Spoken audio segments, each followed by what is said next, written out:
Okay, we are back and the JB weld is nice and dry. So we've got a razor blade here. We're just gonna sit it. So you want to kind of have it along the surface as flat as you can.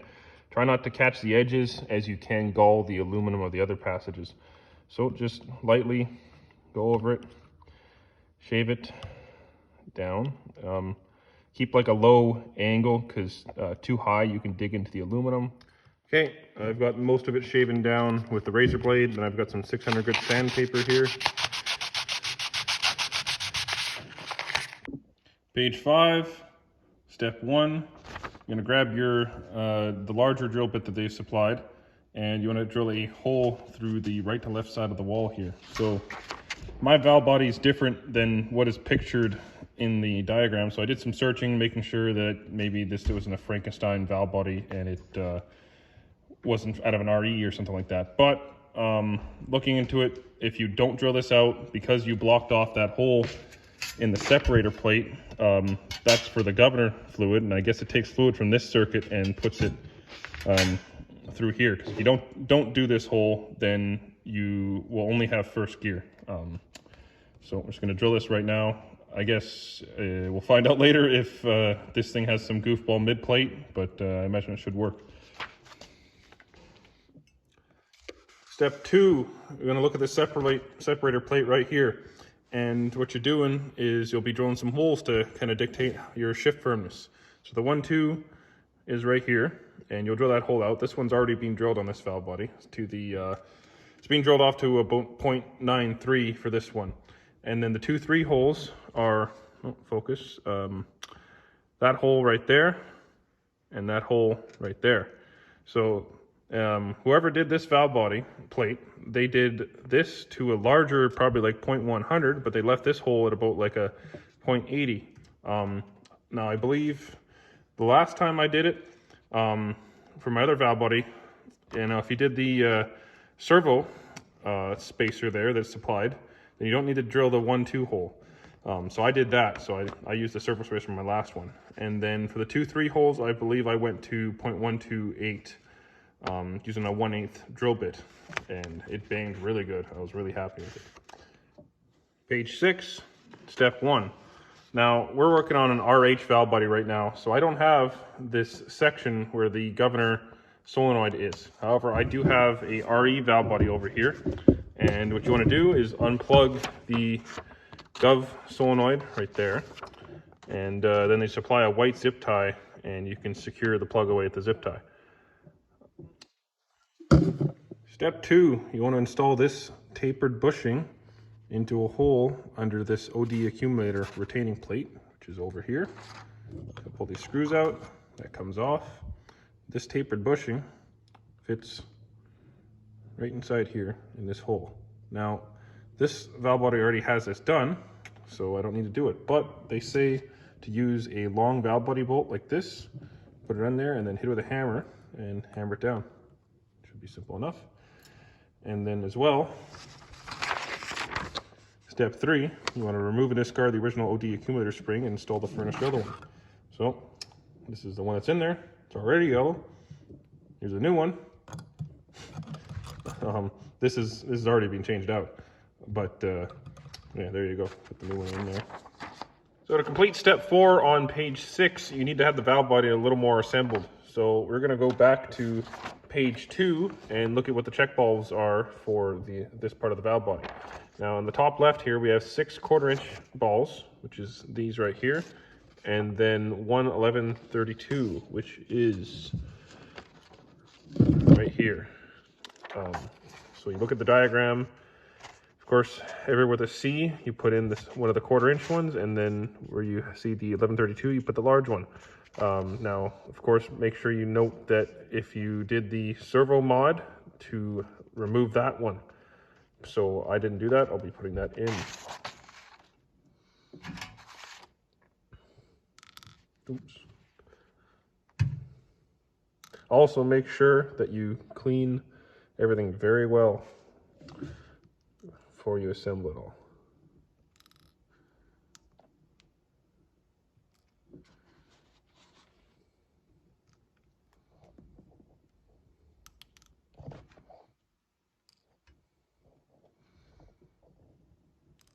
There we go. Coming over back to this plate,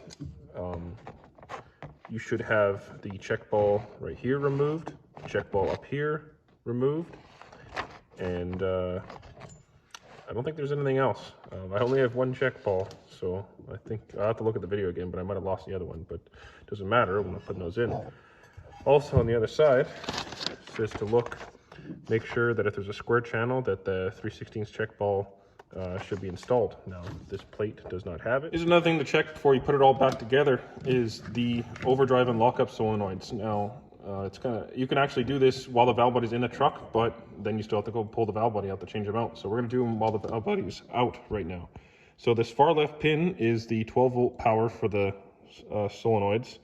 And this middle pin is for the overdrive solenoid. It's a ground pin. Oop, covering that. So we put those two together, and it's about 30 ohms. And then the next one for the lockup is 60 ohms. Now, I think they kind of go in within a range of like 30 to 60, and then maybe as high as like 80. I can't really find any numbers on what to look for, but I do know if it reads nothing, you got a wire break or a bad solenoid, and if it reads very high, then of course it's shorting out. But if I remember right, like within like under 100 ohms, and I think you're doing pretty good. Okay, now we're on to final reassembly of the valve body. So I flipped this part upside down, and I have these two bolts hanging out. And from there, grab the plates, line up the holes.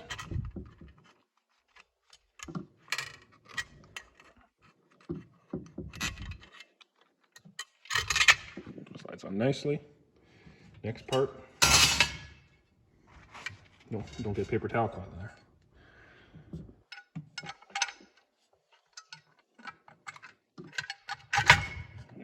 That.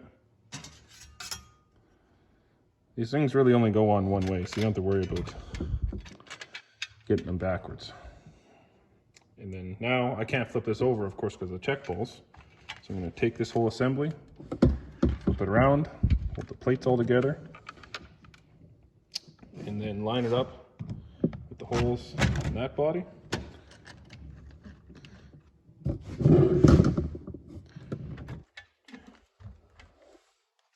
It should thread in nicely.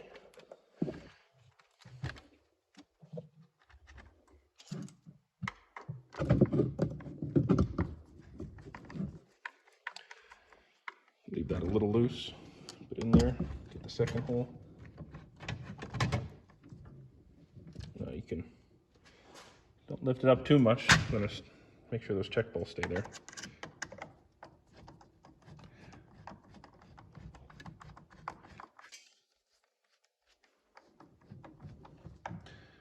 Get that.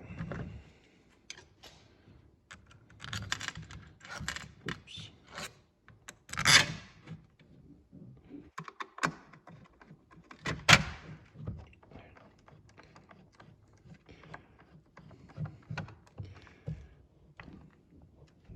This one's tight.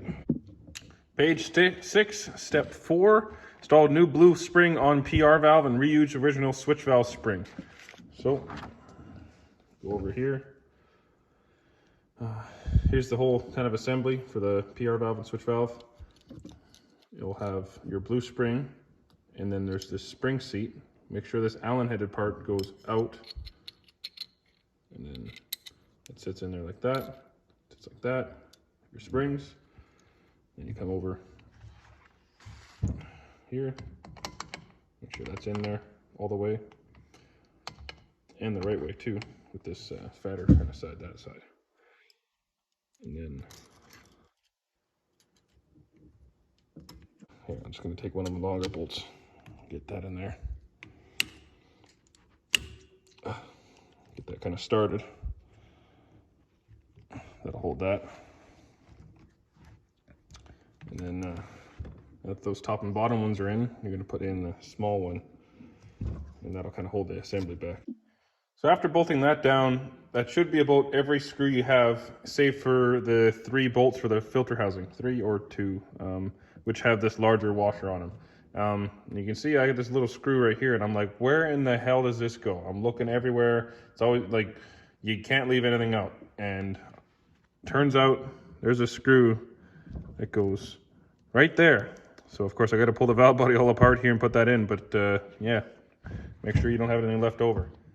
Page 6, step 5, we have the PR valve adjustment. So you're going to want to get a 3/16 Allen wrench, and we'll turn the adjustment screw till the spring seat is just flush with the inside of the spring retainer. So zoom in here. You can see the spring seat right here. Turn this back. Ooh, going the wrong way.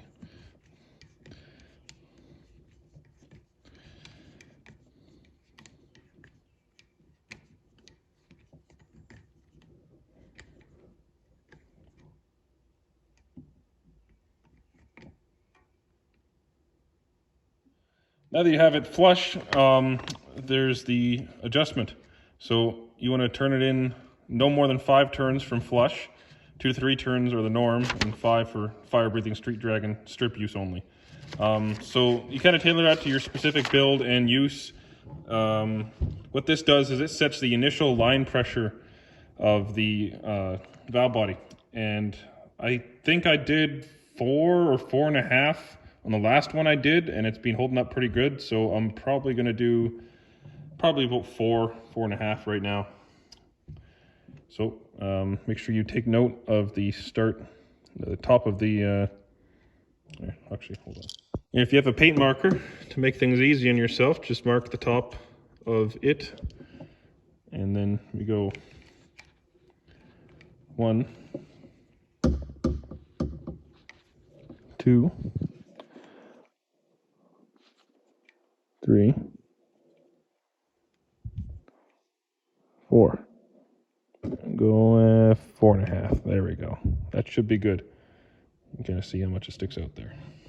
Page 7, step 2. So there's an orifice plug, and this plug restricts fluid to the front drum. And it's kind of, jury's out on whether you should do this or not. What this is done is to alleviate a 2 to 3 shift bind. And if you put this in and you don't have enough flow, then you get a 2 to 3 shift flare. So from what I found, don't put it in, put the valve body in and everything, try it out. And if you have a 2-3 shift bind, then put the orifice plug in there. But I figure it's easier to do that than put the plug in, have a flare, and then try to remove the plug.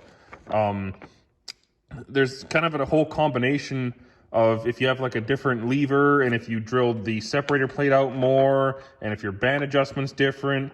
It all comes to do with shift timing. Like if the 1 to 2 to 3 shift, if 2 takes too long to release and 3 comes on too quick, then you get a bind. And that it's kind of hard to really know how everything would affect it, and that's where good builders know best from trial and error. So for now, just follow the band adjustments that they recommend, and leave the cup plug out and see how it is, and just take note what I said there about the shift flare or shift bind. So the last page is page 8, and I never put this out because I don't really have to do it because the truck's already wired. So you'll look at your pin ID, and if you have an RE, you'll have this connector. Of course, an RH, you'll have this connector here. So this is 617. So 6 is ground, 7 is ground, and 1 is 12-volt power.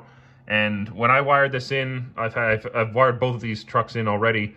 When I did my RE trans, my truck was originally a manual trans truck. So I went to the junkyard, found a gas second gen with an RE trans, and I took the connector off, and then I used that to wire in the plug.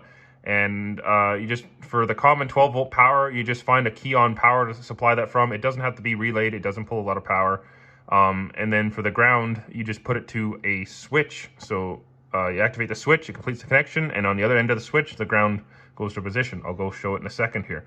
For the early 4-speed, cut the original wires that come from the PCM, and then run splice in new wires, which would then go to your switch here. So I'll show it. Right. So here in the first gen, it's got the TCI shifter mounted, and here's lock up and overdrive, and then you run the wires around the switch. And I have a video covering the install of the shifter and the wires and everything as well, so you can check that out on my channel.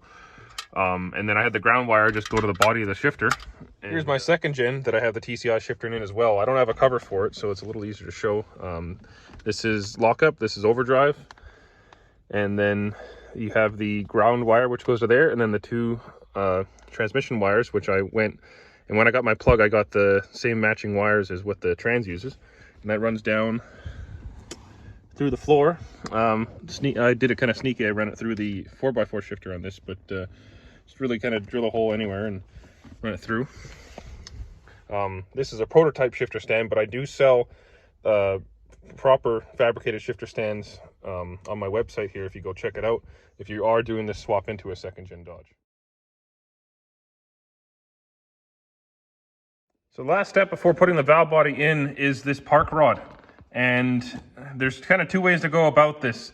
You can put the rod in first and then try to do this C-clip while the valve body's in the Trans. It's a pain in the ass. Or you can do the C-clip now and then try to put the rod into the Trans while it's attached to the valve body. Also a pain in the ass. There's no real wrong or right way to do it. It sucks either way. I made sure when I put the truck inside, I had it in park. And then after this is connected, I'm going to put this all the way to park as well, which is this large chunk large kind of cutout on this side over here. This is first gear right now. And then hopefully get it in there. It is very important to make sure that this is in.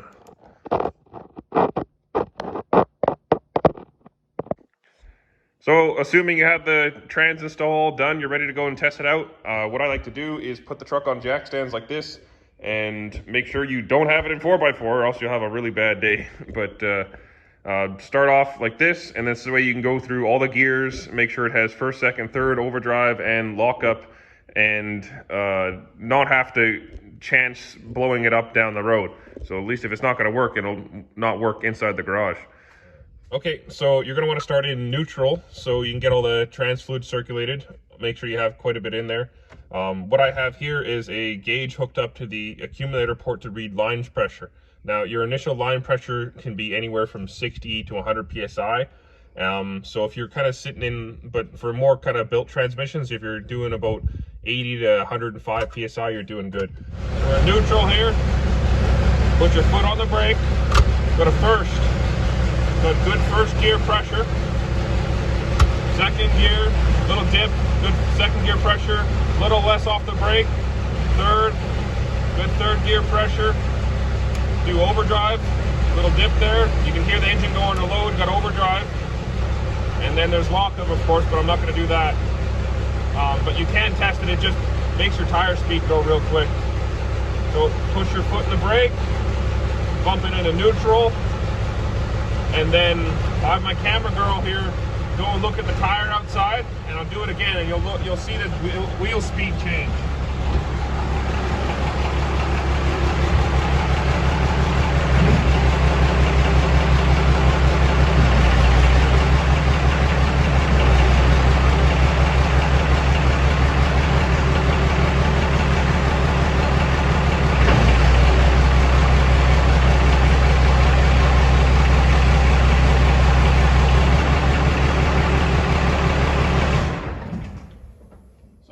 Through the gears, and you can see that all the gears are working and you have good pressures, and you should be good to go for a test drive.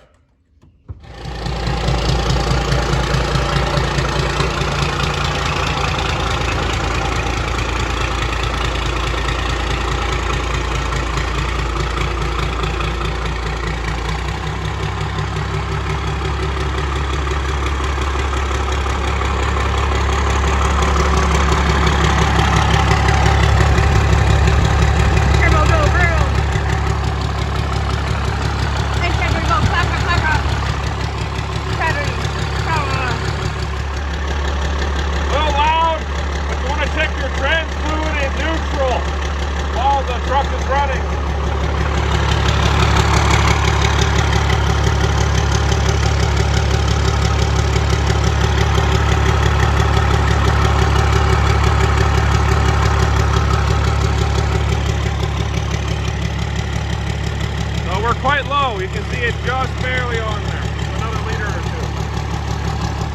Okay, so we're gonna do some road testing here. First gear. Second. Grab this. Third. Lock up. Overdrive. Everything's working beautifully.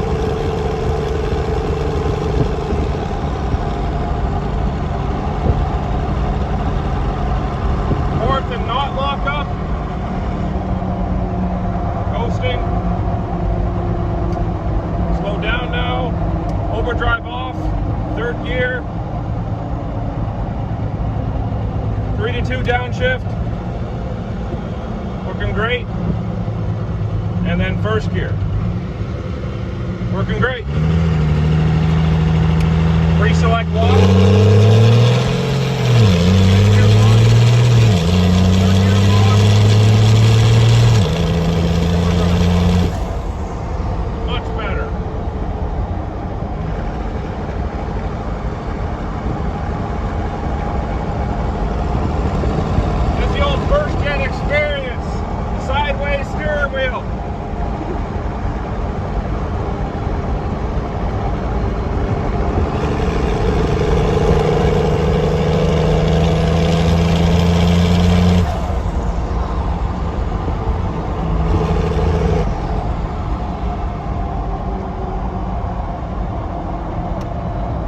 Lockup off, overdrive off, 3 to 2. Now camera girl, I need you to hold this gauge as I'm going so I can see it. First, something I should actually look at before, here, hold like that if you can. You want to test your pressures under wide open throttle. So first, second,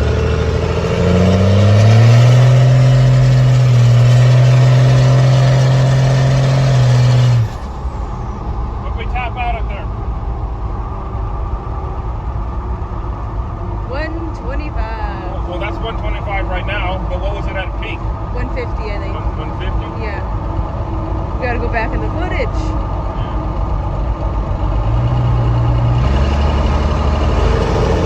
And now? 175. 175? Yep. Okay, perfect.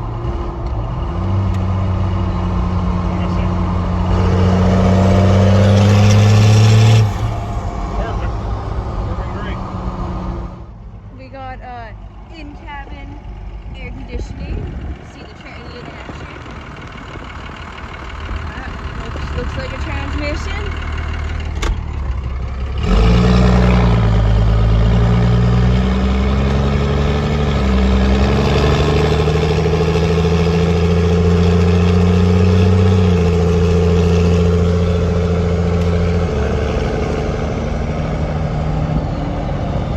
Gonna do all the brain power to try and keep this thing on the road when you're passing somebody on a narrow road.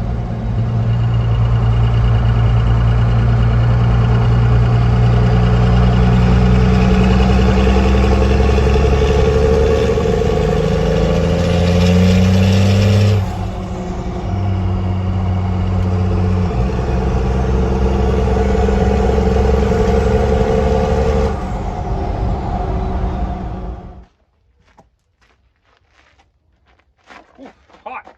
Jeez. Okay, well, that concludes the video. And if there's anything that I maybe said wrong or did wrong, please let me know in the comments and I'll make adjustments to it. If you enjoyed this video, please like and subscribe. Check out my website. I have some things on there that maybe you'll be interested in. Also check the other videos out that I have. I try to keep these, as I say always, informative, concise, and fun to watch. Thanks for following the whole video and seeing to the end here. See you in the next one.